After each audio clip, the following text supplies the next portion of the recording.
서신 우리 모든 예배자들을 주님의 이름으로 환영합니다. 여러분 아마 평생 신앙생활 열심히 달려오셨을 텐데 신앙의 여정 가운데에서 어떤 이로부터 또는 어떤 곳으로부터 혹시 상을 받아본 적이 있으신가요? 상 별로 받아보지 않으신 것 같아요. 상이 참 좋은 상이 많습니다. 무슨 대상, 금상, 은상, 감독상, 촬영상, 조감독상, 하다못해 무슨 개근상까지, 또 어떤 분은 그런 상은 안 받아봤고 밥상은 받아봤다 이런 분이 계시는 거예요. 그런데 그 상 중에 가장 좋은 상이 일상이라 그래요. 일상을 잃어버리면 다른 어떤 상을 받아도 아무 소용이 없는, 그래서 우리가 일상을 잃어버린 삶을 사는 것은 참 어렵고 힘든 일인 것 같습니다. 다른 상이 무슨 의미가 있겠어요? 다른 상은 다 그 빛을 잃어버리는 것 같습니다. 우리 만민의 모든 예배자들, 모든 예배하는 우리 귀한 가족들께서 이 땅의 믿음의 삶을 함께 걸어갈 때 하나님께서 허락하시는 그 일상의 은총과 복을 함께 누려나갈 수 있는 우리 만민 가족들이 다 되시기를 주님의 이름으로 축복합니다. 그래서 우리 한번 좌우에 계신 분들과 인사하겠습니다. 일상의 회복의 축복이 있기를 바랍니다. 서로 한번 인사하겠습니다. 일상을 회복하시기를 바랍니다. 일상을 잘 회복해 나가시기를 바랍니다.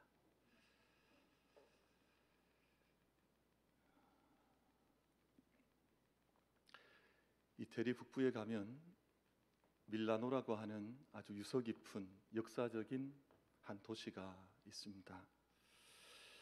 이곳 밀라노에 있는 산타 마리아 델레 그라치에라고 하는 아주 오래된 그 성당 교회가 있는데요, 이곳에 그 유명한 레오나르도 다빈치의 최후의 만찬이라고 하는 작품이 이 성당 식당에 걸려져 있습니다. 교회 역사에서 긴 역사를 보면 교회는 그 최후의 만찬의 그림을 작품을 만들어서 그 교회의 그 식당에 걸어두며 들며 나며 식사하는 가운데 최후의 만찬을 묵상하면서 믿음의 도를 새기는 전통을 가지고 있습니다.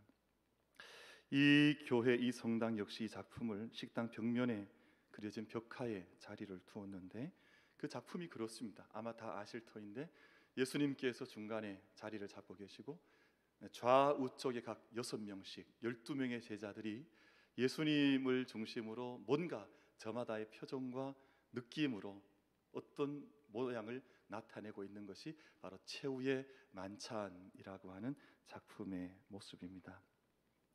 이 작품의 배경은 이렇습니다. 예수님께서 유월절을 맞으셔서 예루살렘에 올라가셔서 12제자와 함께 유월절 식사를 하시게 되는데, 그때 예수님께서 갑자기 놀라운 말씀을 하십니다. 너희 중에 한 사람이 나를 배반할 것이다. 이 말씀을 예수님께서 식사 중에 하신 거예요. 제자들이 모두 다 깜짝 놀랐습니다. 그래서 예수님에게 한결같이 주님 저는 아니지요 라고 외치는 그 모습이 담겨져 있는 작품이 바로 최후의 만찬이라고 하는 작품입니다. 레오나르도 다빈치는 저 12명의 사도들의 얼굴과 모습, 손짓 하나까지 아주 섬세하게 그려내면서 그 당시 믿음 앞에 서 있던 제자들의 심리 상태, 너희 중에 한 사람이 나를 배반할 터인데 너희 중에 한 사람이 들어있다, 이 충격적인 말씀을 하셨을 때 제자들이 함께 나타내었던 그들의 심리 상태를 저 작품을 통해서 아주 섬세하게 그려낸 바로 그 작품입니다. 이 시간 저희가 좀 주목하고자 하는 것은 바로 유다라고 하는 제자입니다. 여러분, 가운데 예수님께서 가운데 계시고 그 바로 예수님의 오른편에, 우리가 볼 때는 왼쪽이지만 왼쪽 바로 곁에 있는 제자는 사랑받던 제자 요한이었습니다. 그 요한 바로 곁에 있는 제자가 가룟 유다라고 하는 제자이고, 그 곁에 유다의 등 뒤로 요한에게 말을 건네는 이가 바로 베드로입니다. 이 12제자를 세 그룹씩 그림을 그려놓은 것이 최후의 만찬의 구도로 되어져 있는데, 그 가운데 이 아침 저희가 잠시 보고자 하는 것은 바로 가룟 유다의 모습입니다. 가룟 유다는 진한 갈색 수염을 하고 있고 그림 속에는 은하 주머니 하나를 움켜쥐고 있습니다. 여러분 잘 지금 보이시나요? 시력이 별로 안 좋으셔서 조금 더 크게 확장한 그림, 손에는 은하 주머니를 쥐고 있는데 그 앞에 작은 병 하나가 넘어져 있습니다.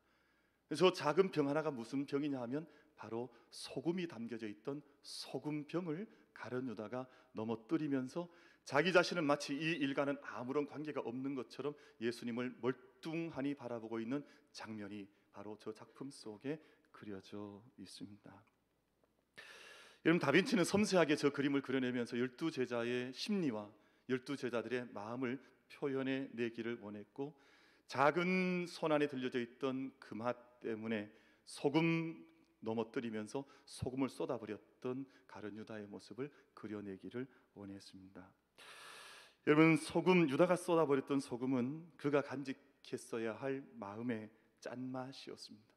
그의 마음속에 간직해야 할 짠맛을 쏟아내버리고 자기 자신의 간직해야 할 거룩한 성품도 다 쏟아버리고 마침내 믿음을 쏟아버린 사람으로 다빈치는 저 작품을 그려내어서 역사 속의 수많은 사람들에게 도전을 주는, 또 우리가 기억해야 할 것이 무엇인지를 알게 하는 저 작품을 그려내었던 것입니다.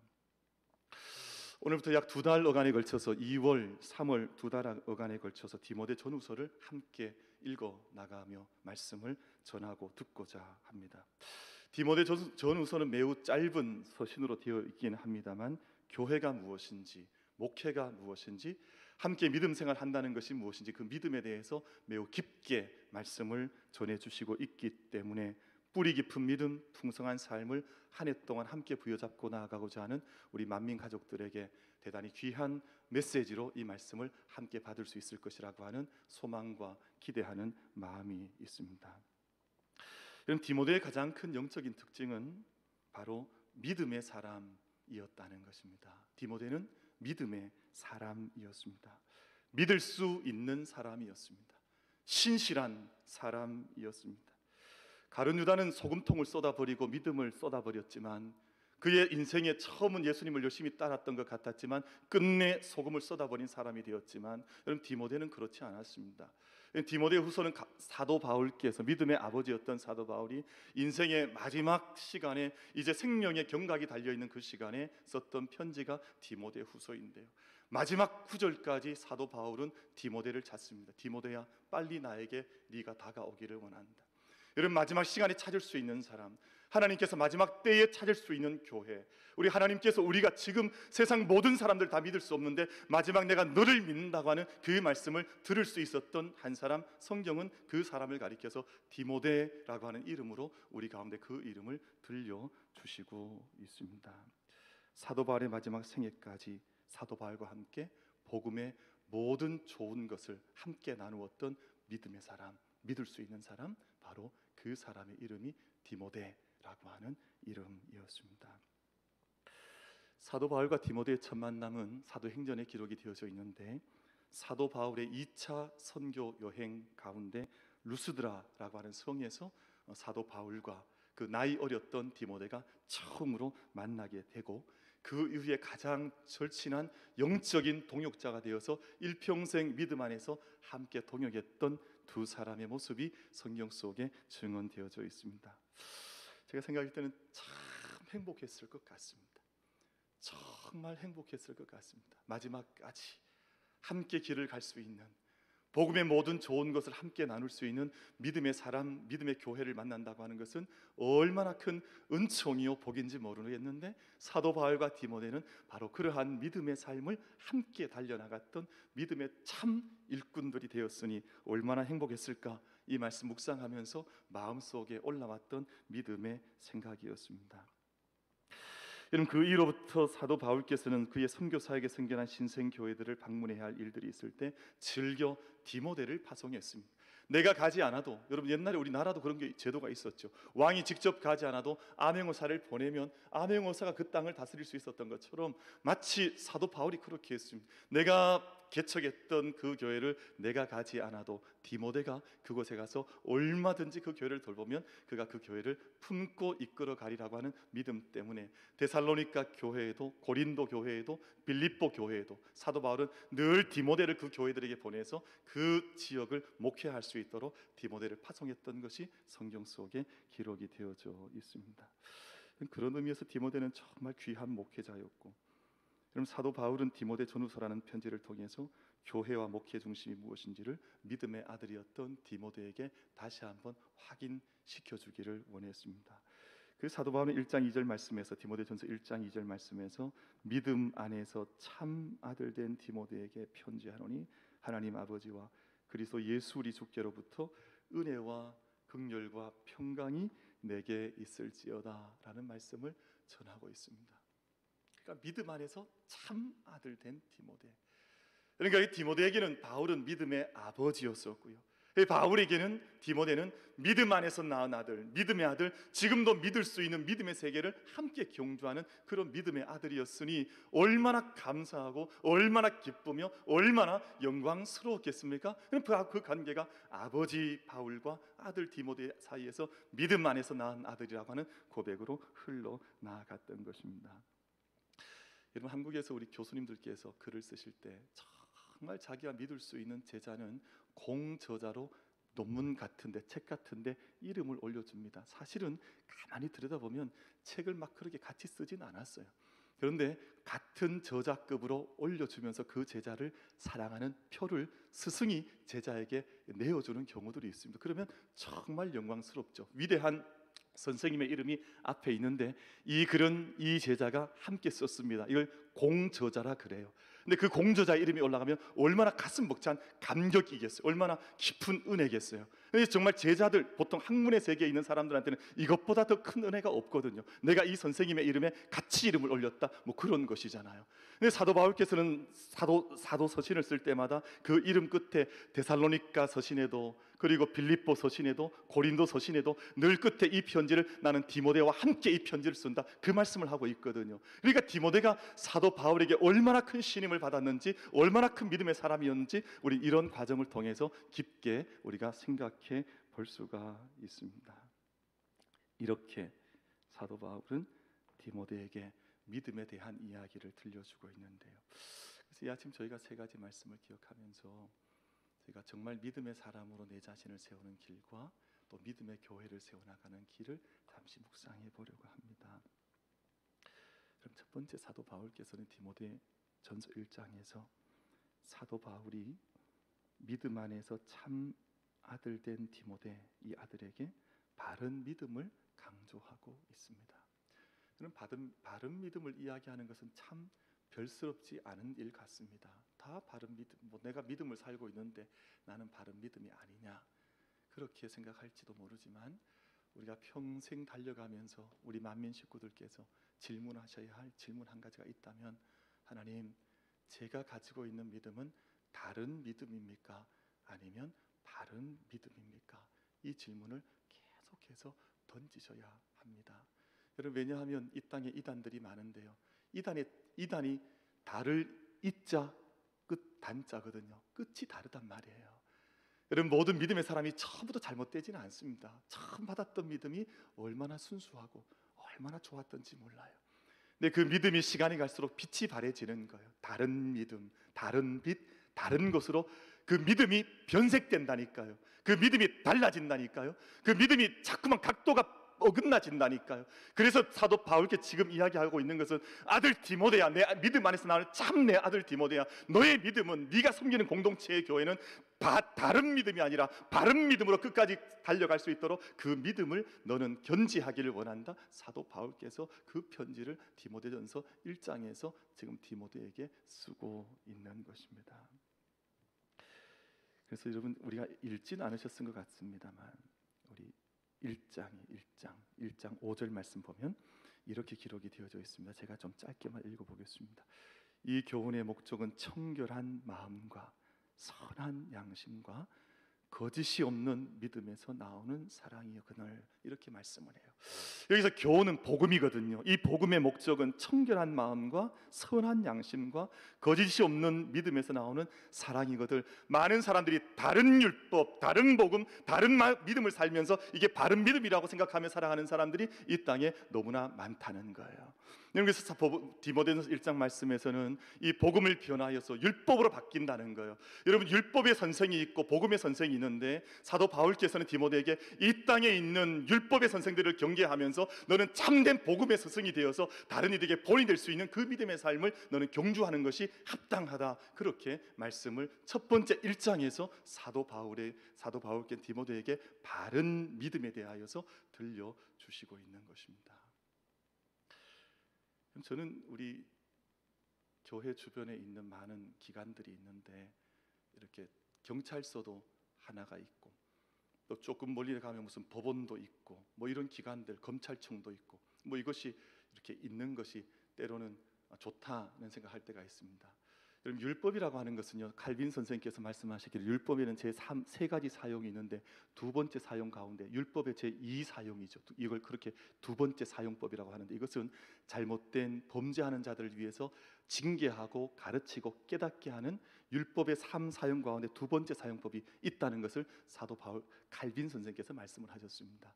근데 율법은 그런 것이거든요. 마치 우리에게 검찰 같고 경찰 같고 법원 같아요. 그런데 이렇게 생각을 한번 해보세요. 우리 삶의 주변에 늘 검찰만 가득하고 늘 경찰만 가득하고 늘 법원만 득실득실해서 사람들이 늘 법 앞에 세워져서 숨도 못 쉬고 살아가는 그 세상이 바른 세상이겠습니까? 여러분, 일상 속에서 늘 검찰총장과 법무부 장관이 늘 대치하고 힘겨루게 하는 것을 매일같이 들어야 하는 삶이 그게 바른 삶이겠습니까? 여러분, 사람들이 마치 그렇게 살아간다는 거예요. 하나님께서 복음을 주셨는데 양심의 깨끗한 양심에서 참된 마음에서 순수한 바른 믿음에 살아갈 수 있도록 하나님께서 복음을 주시고 믿음을 주셨는데 그 믿음을 변하여서 자꾸만 율법자처럼 살아가는 것을 하나님께서 경계하시면서 오늘 이 말씀을 우리 가운데 주시면서 너희 가운데 이런 율법의 선생이 아니라 바른 믿음 안에서 깨끗한 마음과 청결한 양심과 바른 믿음 안에서 나는 놀라운 사랑의 삶을 너희가 살아가는 것이 합당한 믿음의 삶이 아니겠느냐 하는 것을 1장에서 말씀하고 있는 것입니다. 그래서 저희가 참 바른 믿음을 가지는 것이 얼마나 소중한지 몰라요. 여러분, 바른 믿음을 저는 복잡하게 생각하지 않습니다. 저는 3가지를 생각합니다. 저는 우리 만민 식구들께서도, 제가 담임 목사이니까 우리 식구들께서 복잡한 거 생각하지 마시고요. 이단들은 막 복잡한 교리를 막 6개월 세뇌시키듯이 하고 하는데 도대체 무슨 일을 하고 살아가는지 모르겠어요. 비싼 밥 먹고 왜 그렇게 사는지 정말 모르겠어요. 그래서 저는 3가지 단순하게 이야기하겠습니다. 하나님께서 나를 지으신 것 믿는 것입니다. 하나님께서 나를 지으셨다. 하나님께서 나를 사랑하시는 것을 믿는 것입니다. 이것이 믿음이에요. 하나님께 나를 사랑하신다.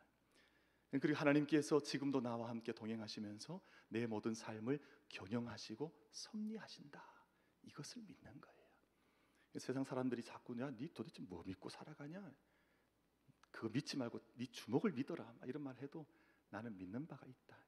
하나님께 나를 지으신 창조 신앙을 나는 가지고 있고, 하나님께서 온 세상을 지으셨고, 하나님께서 나를 사랑하셔서 나를 구속하신 그 구속 신앙을 나는 가지고 있고, 하나님께서 나를 지금도 이끌어 가시는 모든 섭리하는 섭리하셔서 이 세상이 그냥 되어지는 것이 아니라 하나님의 그 약속과 목적을 향해서 이 세상이 지금도 경영되어지고 있다고 하는 것을 나는 내 믿음으로 믿고 나는 그 길을 걸어간다. 이 믿음의 내용을 세상 사람들에게 담대히 전하기도 하고 우리 삶으로 함께 걸어갈 수 있는 우리 만민 가족들이 다 되어주시기를 주님의 이름으로 축복합니다. 여러분, 그래서 이것이 창조신앙이요, 구속신앙이요, 섭리신앙입니다. 여러분, 많은 사람들이, 저는 참 신기한 것 한 가지가 있어요. 세상 사람 창조주 하나님이 계시다고 하는 것을 믿지 않는 것, 저는 정말 이게 깜짝깜짝 놀랄 때가 있습니다. 그럼 그게 어떻게 되냐 하면 이렇게 단순하게 한번 비유해 볼 수 있어요. 여러분, 부모님이 자기를 낳지 않았는데 자기가 있다고 믿는 거예요. 나는 부모가 나를 낳지 않으면 나는 존재한다는 거예요. 여러분, 세상에 그런 게 어디 있습니까? 세상의 모든 존재하는 것들은 지은이가 있든 나은이가 있든 뭔가 생성치 않은 이가 있으니까 존재하는 것이지, 오늘 갑자기 지 혼자 툭 떨어지는 그런 게 도대체 어디에 있단 말입니까? 그럼 저는 낮과 밤이 이렇게 정치하게 정교하게 운영되어지고 낮이 지나고 밤이 지나고 하늘에 별이 있고 시간이 지나고 사계절이 오며 자녀가 생명이 태어나고 자녀가 그 다음 자녀 일어가는 이 모든 것들을 보면 생명세계 앞에서 깜짝깜짝 놀라고 찬송하지 않을 수가 없습니다. 그런데 이 모든 것들이 그냥 저절로 된대. 저절로 그냥 있다는 거예요. 뭐가 그냥 있습니까 도대체? 말이 되는 것입니다. 혹시 엄마한테서 안 태어나지? 한번 손 한번 들어보세요. 도대체 누가 엄마한테 안 태어나고 존재하는 거 도대체? 만드신 분이 없이 어떻게 세상이 존재하는 것입니까? 그런데 그 이야기는 그게 합리적이라고 말을 하니까 세상이 얼마나 미신 속에 불신 속에 가득 차 있는지 저희는 얼마나 쉽게 분석까지 필요 없죠. 지가 어떻게 혼자 태어난단 말이에요. 말이 되지 않잖아요. 그래서 디모데서 1장 말씀 읽어보면 아름다운 믿음, 진실한 믿음, 거짓 없는 믿음을 가지고 살아가라. 그래서 세상에서 모든 사람들이 속고 있는 것이 아니겠까요?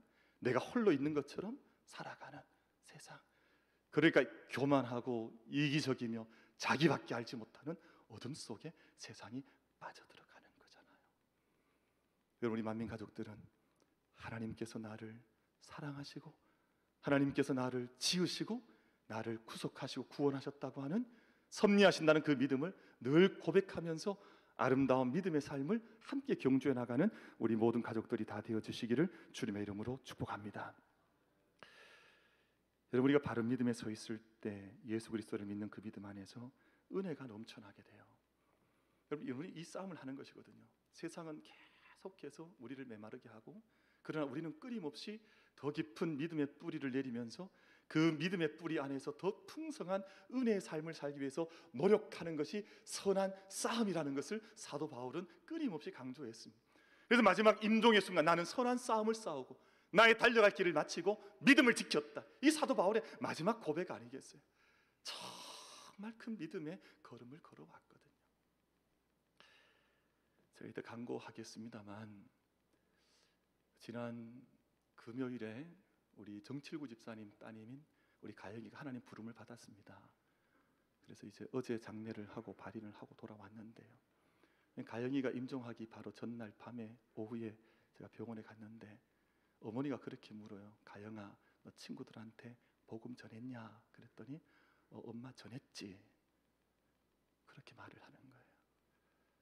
그럼 지난 1월 달까지 계속해서 가영이가 보내줬던 편지를 오늘 아침도 다시 한번 꺼내서 읽어봤습니다. 자주 편지가 왔어요. 이 카톡 메시지, 그림을 보내주고 또 메시지를 보내주고.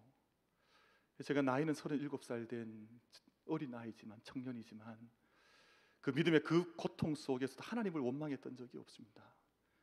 그 고통 속에서도 늘 하나님 의지하여서 주님의 시간을 기다리고 소망하고 영생을 소망했습니다. 그 가운데서 아름다운 그림을 그리고 마지막 순간까지 제가 언젠가 제가 받았던 그림들을 다 모아서 가영이 작품 전후를 한번 하고 싶은 마음이 늘 마음속에 있습니다. 믿음의 길을 걸어간다는 것이 얼마나 귀한 일인지 믿음을 지키는 거예요.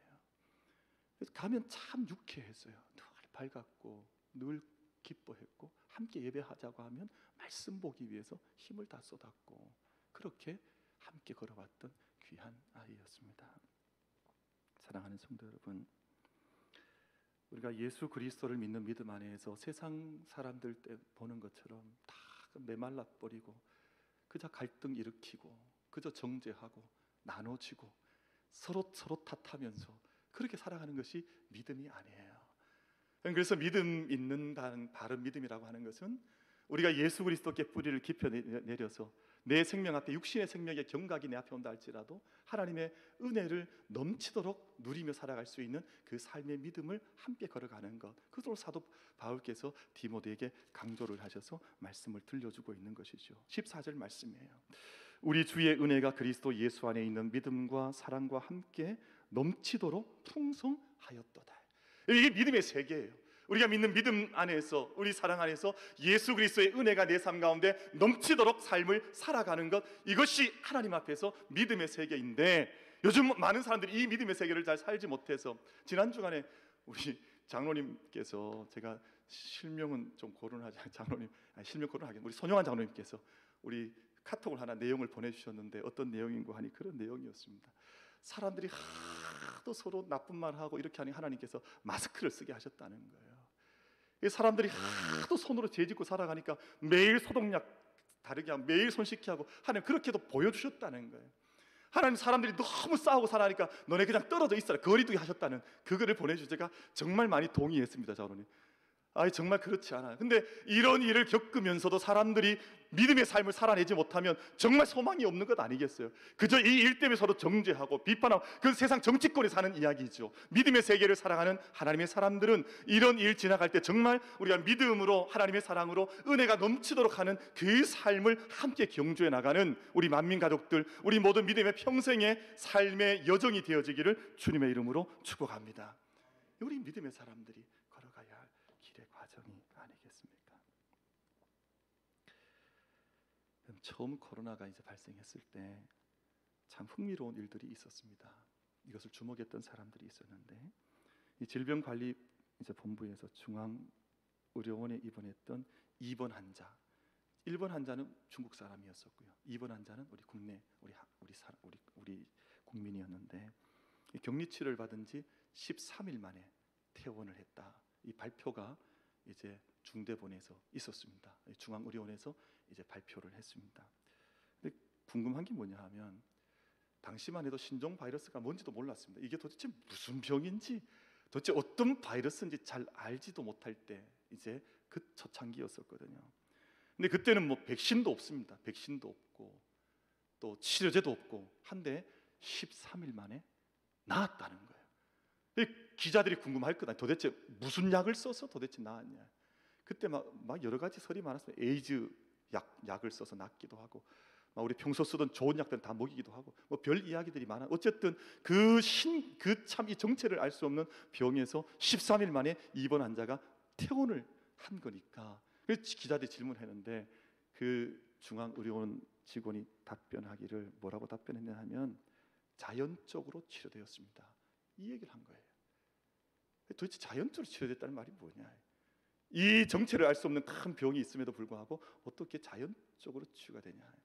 흔히 이걸 가리켜서 이제 면역력이라 부르잖아요. 이뮨 시스템, 우리 몸 안에 있는 우리 몸을 지킬 수 있는 이뮨 시스템이 이제 발동을 해서 낫게 했다. 일반적으로 몸의 면역 체계라고 하는 것이 짧게는 10일에서 길게는 3주 안에 항체가 생겨서 병이 좋아지고 균이 없어지고 열도 떨어지고 그렇게 낫는다는, 이것이 이제 우리 몸의 면역 체계이거든요. 면역 체계는 아무에게나 있지 않습니다. 건강한 사람에게. 그래서 만약에 이제 좀 무슨 어떤 병이 좀 깊게 있거나 하면 이 면역 체계가 떨어지는 거예요. 건강한 믿음이 그래서 중요합니다. 세상에 어떤 일들이 있어도 건강한 믿음을 가지고 있으면 사실 이걸 충분히 이겨 넘어가는데, 이 건강한 믿음이 없으면 자꾸만 문제가 생기고 자꾸만 질문이 들고 자꾸만 번민이 들고 고민스럽고 힘든 거예요. 저는 그런 믿음을 사는 분들 보면 마음에 애처로울 때가 있어요. 참 믿음 생활 힘들게 하시는구나. 아니 믿음 생활이 이렇게 행복하고 좋은 일인데, 넘치는 은혜가 있는데 뭐가 그렇게 저렇게 힘들까 하는 생각. 왜냐하면 예수님이 짐져 주셨죠. 대신 죽어 주셨죠. 내게 생명 주셨죠. 사랑 주셨죠. 도대체 뭐가 문제? 저 하나님께 받은 은혜가 얼마나 큰데 왜 이걸 다 팽개쳐버리고 자꾸만 율법서로 돌아가서 자꾸 엉뚱한 삶을 왜 살아갈까? 참 힘들게 신앙생활 하는구나, 그 생각할 때가 많아요. 우리 만민교회는, 우리 만민 식구들은 행복한 넘치는 은혜 속에 주님 다 주셨으니 그 믿음의 걸음을 우리 생명이 있는 날 동안 함께 걸어갈 수 있는 우리 만민교회가 되어지기를 주님의 이름으로 축복합니다. 디모데전서 1장을 잘 한번 읽어보시면 이 비밀이 1장 말씀 속에 잘 담겨져 있습니다. 그래서 요한복음 4장 14절 말씀을 보면, 내가 주는 물을 마시는 자는 영원히 목마르지 아니하리니 내가 주는 물은 그 속에서 영생하도록 솟아나는 샘물이 되리라. 하나님이 나는 생명의 샘이니까 내게 잇대어져 있는 사람은 그 안에서 생명의 샘물이 넘쳐나는 것과 같은 그런 삶을 사는 것이라고 하는 것을 그렇게 말씀하신 것이에요. 여러분, 요한복음 7장 38절 말씀 가운데에서 나를 믿는 자는 성령의 이름과 같이 그 배에서 생수의 강이 흘러나오리라. 여러분, 제가 몇 년 전 우리 교회에 무명으로 우리 아프리카를 위해서 헌금해 주신 두 분의 우리 권사님 집사님이 계셨습니다. 그래서 그때 헌금을 좀 보내드려서 그곳에서 샘을 봤어요. 샘을 팠는데 그때 샘물이 터쳐나오는 그 동영상을 선교사님 찍으셔서 저한테 보내주셨던 적이 있습니다. 아이들이 그 샘물 터쳐나오니까 그 주변에서 다 함께 둘러서서 춤을 추고 목욕을 하고 머리를 감고 마시고 정말 잔치를 벌이더라고요. 생명의 샘이 나오니까요. 여러분, 믿음은 믿음의 세계라고 하는 것은 바로 그런 세계입니다. 우리 하나님 앞에 믿음의 뼈를 굳게 내리고 하나님께 생명의 샘이 되신 하나님께 우리가 접촉되어져서 바른 믿음을 살아갈 때 우리 가운데 이루어지는 은혜가 넘치는 그 삶을 우리 만민 가족들은 함께 경주해 나가기를, 그래서 언제나 그 삶의 자리마다 생명이 지금 어떻게 이루어지고 있는지를 주님 앞에서 함께 경주해 나갈 수 있는 우리 모든 가족들 다 되어 주시기를 주님의 이름으로 축복합니다. 이제 가영이가 마지막 그 임종 직전에요. 어떤 간병사 병원의 분들이 가영이를 조금 오해를 해서 어떤 말을 했어요. 그런데 가영이가 무슨 말을 하는 거 아니에요? 엄마 괜찮아. 저분은 몰라서 저렇게 말씀하는 거니까 우리가 이해하면 되잖아. 그 이야기 하는 거예요. 여러분, 믿음의 사람은 그렇습니다. 다른 사람들이 다 오해를 해도, 다른 사람들이 다 억측을 해도 믿음의 중심이 하나님께 깊게 그 생명의 샘에 닿아져 있으면 그것까지 가져갈 수 있습니다. 근데 내가 하나님의 생명의 샘에 접촉되지 못하면 모든 게 다 불편한 거예요. 모든 게 다 힘든 거예요. 모든 게 다 의심스러운 거예요. 그렇게 믿음의 삶 사는 것이 아니지 않습니까?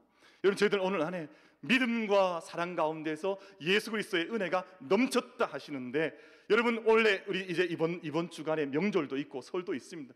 아마 많은 삶의 스토리들과 이야기들이 우리 삶에 펼쳐질 터인데, 우리가 정말 믿음 안에서, 정말 사랑 안에서 은혜가 넘치는 그런 명절로 주님 앞에, 그래서 뭐 만나든 못 만나 이게 중요한 것이 아니라 우리 가정 속에 생명의 샘이 있느냐 없느냐가 더 중요하지 않겠어요? 여러분, 그런 믿음의 삶으로 이번 한 주간도 또 경주에 나갈 수 있는 우리 모든 만민 가족들이 다 되어 주시기를 주님의 이름으로 축복합니다. 그래서 우리가 사랑하는 우리 모든 가족들이 행해야 될 마지막 한 가지 다짐은 믿음의 항해를 부단히 하는 것입니다. 여러분, 오늘 우리 1장 19절 말씀에 보면 이런 말씀이 있죠. 믿음과 착한 양심을 가지라. 어떤 이들은 이 양심을 버렸고 그 믿음에 관하여는 파손하였느니라. 믿음이 깨졌다는 말입니다. 믿음이 이제는 파손되어져서 넘어졌다는 말입니다. 여러분, 아마 이 코로나 지나고 나면 많은 사람들이 그렇게 예측하고 있는데요, 많은 사람들이 믿음을 잃어버릴 것이다. 저도 그렇게 생각하고 있습니다. 이미 그런 증상은 나타나기 시작했으니까요. 마지막 때인지 몰라요. 저는 그렇게 생각하고 있습니다. 믿음에 파손한 사람들, 믿음이 다 끼어져 버려 침몰해 나가는 사람들 분명히 이 세상 속에 많을 것입니다. 오늘 사도 바울께서 디모데에게 마지막 경계 1장에 주시는 경계의 말씀으로 믿음과 착한 양심을 가지라. 믿음을 가지라. 착한 양심을 가지라. 어떤 이들은 양심을 버려버렸고 그 믿음에 관하여는 파손하여 버렸다. 저는 지금 믿음을 파손할 때가 아니라 정말 그 옛날 높은 산 위에 올라가서 홀로 믿음의 집을 지어나갔던 노아처럼 믿음의 집을, 믿음의 배를 항해할 수 있는 큰 튼실한 배를 지금은 건조해야 할 때라고 저는 믿는 것입니다. 여러분, 그래서 사도 바울이 오늘 말씀 가운데에서 선한 싸움을 싸우라, 착한 양심을 가지라, 믿음을 지키라, 그리 말씀을 하고 있습니다. 여러분, 파선하는 믿음이 아니라 끝내 소금 기둥을 쏟아버리는 믿음이 아니라 끝내 믿음을 지키는 견고한 믿음이 오늘 우리에게 정말 요청되는 때를 살고 있습니다. 여러분, 한석헌 선생이 시를 썼는데요, 시 제목이 그대의 그런 친구를 가졌는가라는 시였습니다. 근데 여기서 그 한 사람의 믿음을 이제 노래하는 거죠. 첫 구절에 이런 구절이 나옵니다. 온 세상 다 나를 버려 마음이 외로울 때에도 저 마음이야 하고 믿어지는 그 사람을 그대는 가졌는가? 저는 이 시를 보면 하나님 마음이 생각이 나요. 온 세상이 다 믿음의 파선을 하고 소금 그릇을 다 쏟아버려도 끝내 이 한 사람 믿음 버리지 않을 할 그 사람을 당신은 보았습니까? 하는 그 식기 같은 느낌이 들어서 참 마음에 늘 울림을 주는 시입니다. 여러분, 온 세상 다 나를 버릴 때에도 끝내 예수 그리스도 하나님 앞에서 그 믿음 버려버리지 않고 신실한 믿음으로 하나님 앞에서 함께 달려갈 수 있는 바른 믿음, 또 하나님의 은총을, 예수 그리스도의 은혜를 드러낼 수 있는 그 믿음, 끝내 믿음의 파선자가 아니라 믿음의 항해를 잘 감당할 수 있는 우리 만민 가족들이 다 되어 주시기를 주님의 이름으로 축복합니다. 기도하겠습니다. 사랑하시는 하나님 아버지, 은혜를 감사합니다.